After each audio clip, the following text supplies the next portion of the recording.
إذ قربا قربانا فتقبل من أحدهما ولم يتقبل من الآخر۔ محترم بزرگوں بھائیوں، اللہ تبارک و تعالیٰ کا احسان ہے کہ اللہ تبارک و تعالیٰ نے ہمیں ایمان اور اسلام کی دولت عطا فرمائی، اور اللہ تبارک و تعالیٰ نے ہمیں حضور صلی اللہ علیہ وسلم کی امت سے اندر پیدا کیا۔ 2 ہفتے پہلے آپ حضرات کو حضرت آدم کے 2 بیٹوں کے بارے میں بتایا گیا تھا، اور اللہ نے نبی کو اس بات کا حکم دیا کہ آپ لوگوں کو یہ واقعہ بتائیں کہ حضرت آدم کے 2 بیٹے قابیل اور حابیل، قابیل نے حابیل کو قتل کر دیا، اس کی وجہ کیا تھی، کس لیے کیا تھا، وہ باتیں آپ کو پہلے معلوم ہو چکی۔ اس واقعے سے اللہ تعالیٰ ہمیں کیا سبق دیتا ہے؟ حضور پاک صلی اللہ علیہ وسلم جب مکہ سے ہجرت کر کے مدینہ آئے تو مدینہ کے اندر جو یہودی تھے وہ حسد کی وجہ سے اور بغض کی وجہ سے حضور پاک صلی اللہ علیہ وسلم کو ستاتے تھے، آپ کو پریشان کرتے، آپ کو تکلیف پہنچاتے، آپ کے خلاف سازش کرتے، پلاننگ کرتے، کبھی کفار کو بھڑکاتے، کبھی مشرکین کو بھڑکاتے، کبھی کسی کو بھڑکاتے۔ اللہ تعالیٰ نے اپنے نبی کو یہ واقعہ بتا کر تسلی دی کہ اے نبی، ان ظالموں کی حرکتوں سے آپ گھبرائے نہیں، اور یہ معاملہ کوئی آپ کے ساتھ نہیں ہے، یہ کوئی نیا معاملہ نہیں ہو رہا آپ کے ساتھ میں، یہ تو شروع سے چلا ہوا کام ہے کہ آپ سے پہلے جتنے بھی نبی آئے ہر نبی کو اس کی قوم کے ظالموں نے ستایا، پریشان کیا، تکلیف پہنچائی، اور حضرت آدم کے بیٹے جو تمام انسانوں کے باپ ہیں، انہی کے بیٹوں میں یہ حسد اور بغض کی لڑائی شروع ہوئی۔ قابیل نے حابیل کو جو قتل کیا وہ حسد کی وجہ سے کہ اس کو مجھ سے اچھی نعمت کیسے مل رہی ہے۔ تو اللہ تعالیٰ نے اپنے نبی کو تسلی دی کہ جس طریقے سے قابیل نے اپنے خاص بھائی حابیل کو حسد اور بغض کی وجہ سے قتل کر دیا، یہ یہودی کوئی آپ کے خاص بھائی تو ہے نہیں، یہ اگر آپ کو ستا رہے ہیں تو اس میں آپ کو زیادہ پریشان اور گھبرانے کی ضرورت نہیں ہے۔ ایک خاص بھائی اپنے دوسرے خاص بھائی کو حسد کی وجہ سے قتل کر سکتا ہے، تو ان کا ستانا تو آپ کے لیے کوئی زیادہ مشکل نہیں ہے، یہ تو ستائیں گے آپ کو۔ ایک تو اس واقعے سے ہمیں یہ سبق ملتا ہے کہ اللہ نے اپنے نبی کو اور قیامت تک آنے والے جتنے بھی نیک لوگ جو اللہ اور اللہ کے نبی کے کام کو کرتے ہیں ان کو قیامت تک ستایا جائے گا۔ جب نبی کو ستایا گیا تو نبی کے جو وارث ہیں، نبی کے دین کو پھیلانے والے جو ہیں، ان کو بھی یقیناً ستایا جائے گا۔ ایسے لوگ ہر جگہ ہر وقت قیامت تک موجود رہیں گے، اس لیے ان سے گھبرانے کی ضرورت نہیں ہے۔ دوسری بات ہمیں اس واقعے سے کیا معلوم ہوئی کہ کوئی باپ چاہے وہ نبی ہو اپنے بیٹے کو جہنم سے نہیں بچا سکتا۔ بیٹا اگر گناہ کرے گا، اللہ کی نافرمانی کرے گا تو اللہ اس کو جہنم میں ڈالیں گے، اس کے باپ کا نبی ہونا اس کو جہنم کے عذاب سے نہیں بچا سکتا۔ قابیل یہ حضرت آدم کا بڑا بیٹا ہے، ظلم اور حسد کی وجہ سے اس نے اپنے بھائی کو قتل کیا، تو یہ جہنم میں جائے گا، اور اللہ نے اس کے جہنمی ہونے کی بات کہی۔ حضرت آدم علیہ السلام اس کو جہنم سے نہیں بچا سکتے۔ دوسری بات ہمیں اس واقعے سے یہ معلوم ہوئی، قابیل نے جب حابیل کو قتل کرنے کا ارادہ کیا تو حابیل نے اس کو خوب سمجھایا، حضرت آدم نے بھی سمجھایا کہ ایسا مت کر، اور جو قاعدہ قانون میں نے تمہارے لیے متعین کیا ہے اس پر عمل کرو، اس پر چلو۔ لیکن قابیل اس بات کو ماننے کے لیے تیار نہیں ہوا، یعنی اس نے اپنے باپ کی بات بھی نہیں مانی، اس لیے کہ ظالم جو ہوتا ہے اس کے اندر عقل نہیں ہوتی ہے، وہ بیوقوف ہوتا ہے۔ عقل ہی اس کے اندر ہوتی تو وہ اس طرح کی حرکت نہیں کرتا اور وہ اپنے باپ کی بات کو نہیں ٹھکراتا، لیکن قابیل نے اپنے باپ کی بات کا بھی کوئی لحاظ نہیں کیا۔ اور حابیل کو قتل کرنے کے لیے تیار ہو گیا. حابیل نے بھی اس کو سمجھایا کہ دیکھو ایسا مت کرو, تم میرے قتل کا ارادہ رکھتے ہو لیکن تم مجھے قتل کرنے کے لیے اپنے ہاتھوں کو میری طرف بڑھاؤ گے تو میں اپنے ہاتھوں کو تمہاری طرف نہیں بڑھاؤں گا, یعنی میں تمہیں قتل نہیں کروں گا چاہے تم کتنا ارادہ رکھتے ہو. اور میں اللہ سے ڈرتا ہوں جو سارے عالم کا رب ہے, میں اس طرح کا گناہ نہیں کروں گا. پھر قابیل جو ہے یہ کھیتی باڑی کرتا تھا, حابیل جو ہے بکریاں چرایا کرتا تھا. جب قابیل اپنی حرکتوں سے باز نہیں آیا, آئے دن حابیل کو پریشان کرتا رہتا تھا, ستاتا تھا, تو حابیل اپنے گھر بار کو چھوڑ کر جنگلوں میں چلا گیا, پہاڑوں پہ چلا گیا, وہیں اپنی بکریاں چرا کر اور اپنا گزارا کیا کرتا تھا. قابیل نے اس کا پتہ معلوم کر کے ایک دن اس کے پاس پہاڑ پر پہنچ گیا اور اس کو قتل کرنے کے لیے اس کی طرف ہاتھ بڑھایا, اس کی گردن کو مروڑا, لیکن اس کو قتل کرنے کا طریقہ معلوم نہیں کس طرح قتل کیا جائے. یعنی یہ قتل کی شروعات تھی, اس سے پہلے کوئی کسی کا قتل نہیں ہوا تھا. اب دیکھو ظالم کی مدد شیطان کس طرح کرتا ہے.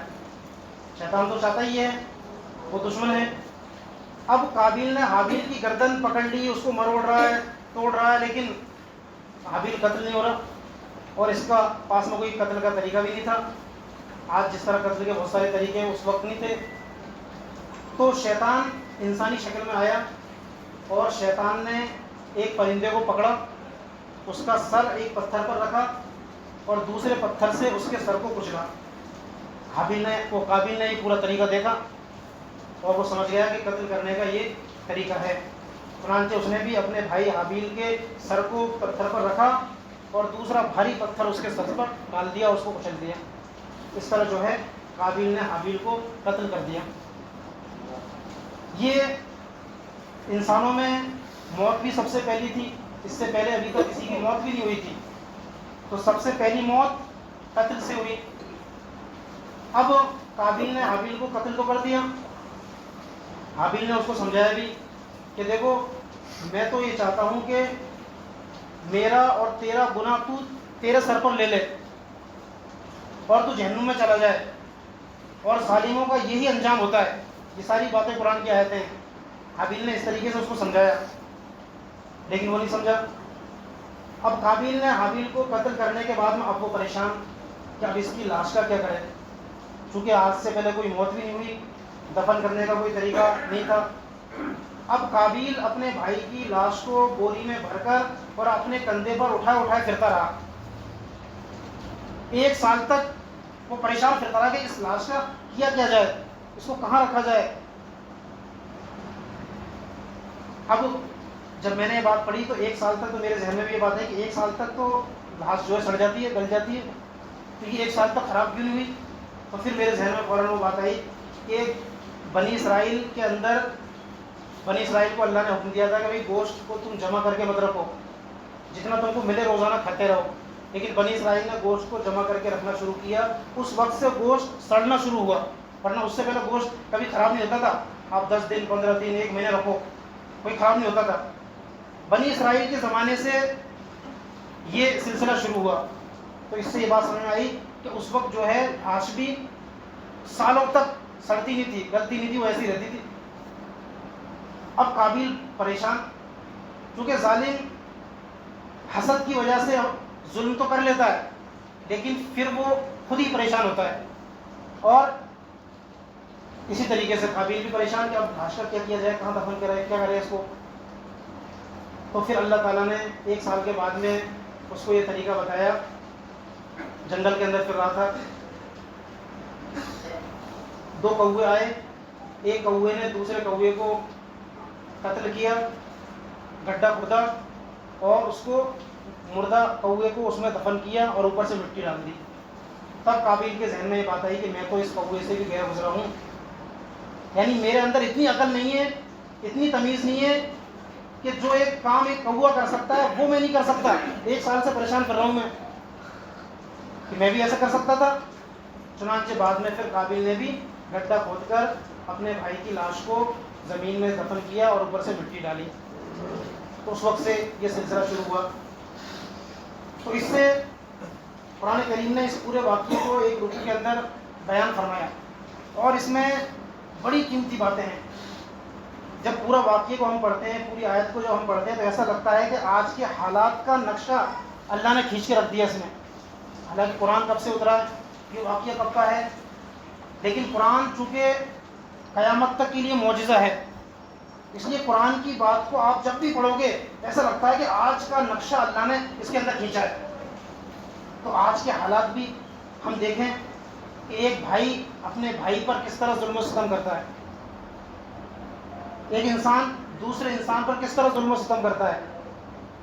حضور پاک صلی اللہ علیہ وسلم نے فرمایا کہ کسی بھی انسان کو بلا وجہ ظلم سے قیامت تک قتل کیا جائے گا تو اس کے خون کا ایک حصہ حضرت آدم کے بڑے بیٹے قابیل کے ذمے بھی ہوگا. یعنی قیامت تک جتنے بھی قتل ہوتے رہیں گے سب کا وبال ان قاتلوں کو تو ملے گا ہی, لیکن قابیل کو بھی اس کا وبال اور اس کا گناہ ملے گا.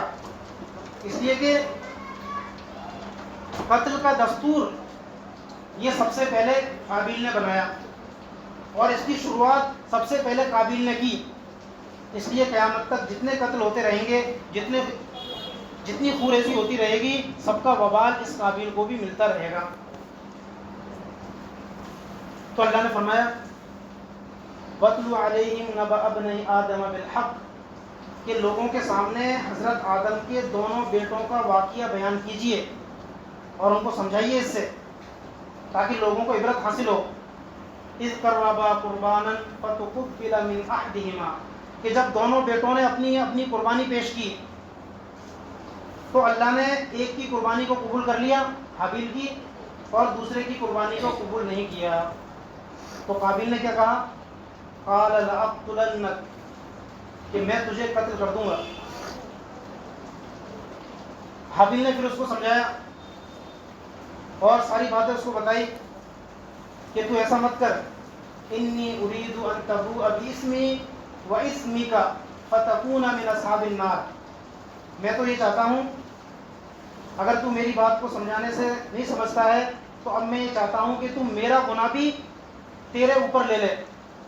تیرا گناہ تو تیرے اوپر ہوگا ہی, میرا گناہ بھی تو اپنے سر لے لے.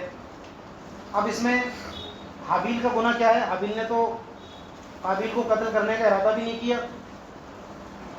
لیکن پھر بھی حابیل کیا کہہ رہا ہے اپنے بھائی سے کہ میں یہ چاہتا ہوں کہ تیرا گناہ تو تیرے سر پر رہے گا ہی, میرا گناہ بھی تو اپنے سر پر لے لے اور جہنم والوں میں سے ہو جا. اب حابیل کا گناہ کیا ہے؟ اللہ کے نبی صلی اللہ علیہ وسلم نے فرمایا کہ جب دو آدمی, دو مسلمان لڑتے ہیں, دونوں جھگڑتے ہیں, تو دونوں میں سے کسی ایک نے دوسرے کو مار دیا, قتل کر دیا, تو دونوں جہنم میں جائیں گے. یعنی قتل کرنے والا بھی جہنم میں جائے گا, قاتل بھی, اور جو مقتول ہے, جو مرا ہے, وہ بھی جہنم میں جائے گا. تو صحابہ نے پوچھا کہ قاتل جہنم میں جائے گا, یہ بات تو ہمارے سمجھ میں آتی ہے, لیکن مقتول وہ بیچارہ مارا گیا, اس کا کیا قصور ہے, وہ جہنم میں کیوں جائے گا؟ تو اللہ کے نبی صلی اللہ علیہ وسلم نے فرمایا کہ دونوں کا ارادہ آپس میں ایک دوسرے کو قتل کرنے کا تھا. وہ تو ایک کا موقع لگ گیا, دوسرے کو مار دیا اس نے, اس کا موقع لگ جاتا تو وہ مارتا. تو ارادہ دونوں کا ایک دوسرے کو قتل کرنے کا تھا, ارادہ دونوں کا ایک دوسرے کے ساتھ میں نقصان پہنچانے کا تھا. تو جیسی نیت ہوتی ہے اللہ کی طرف سے فیصلے ویسے ہوتے ہیں. اللہ نیت کو دیکھتا ہے, کون مرا, کس نے مارا, یہ اللہ کے یہاں نہیں چلتا. اللہ تو دل کے حال کو جانتا ہے کہ دونوں کا ارادہ آپس میں ایک دوسرے کو قتل کرنے کا تھا. اب ایک قتل ہو گیا, دوسرا بچ گیا, تو دونوں جہنم میں جائیں گے, چونکہ دونوں کا ارادہ غلط تھا. تو حابیل نے یہ بات صاف کر دی کہ دیکھو ویسے تو میرا ارادہ ہے ہی نہیں تمہیں قتل کرنے کا, لیکن پھر بھی اگر میرے نفس میں, دل میں کوئی بات اس طرح کی آ جائے, خدا نہ خواستہ میں بھی تم پر ظلم کرنے کے لیے تیار ہو جاؤں, تو یہ جو میرا گناہ ہے یہ بھی تم اپنے سر پر لے لو. تمہارا گناہ تو ہے ہی تمہارے سر پر, میرا گناہ بھی تم اپنے سر پر لے لو اور جہنم میں چلے جاؤ, اور یہی ظالموں کا ٹھکانہ ہے, یہی ظالموں کا انجام ہے. اللہ تعالیٰ ہم سب کو منظور کرے.